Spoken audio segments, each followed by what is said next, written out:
Hello, my friends. Welcome back to the show that never ends, the show that is Windows 10.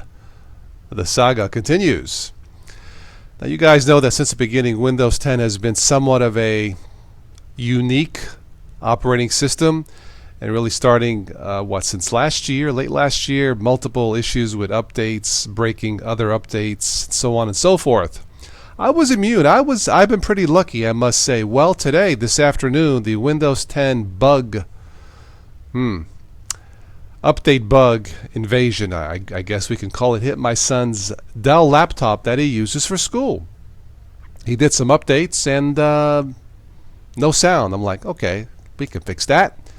Could not fix it, at least not before dinner time. Now, those of you who are technically inclined, you know the procedures, right? Well, today I tried, among other things, rolling back the updates that I think messed up the audio in the machine. Did not work. I'm like, new problem. Let's try the very good recovery options built in Windows 10, which have been really good for me. That did not work. Now, that one really surprised me. Anyway, it was getting dinner time, so we're holding off fixing the laptop until the weekend.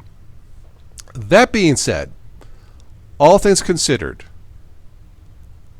at this point, Windows 10 can no longer be trusted. Period. Too many issues for many people, and today, including myself. I never thought I would say this, but I think at this point, I would rather trust unstable Debian Linux versus Windows 10. At this point, I think unstable Debian has better quality control than Windows 10.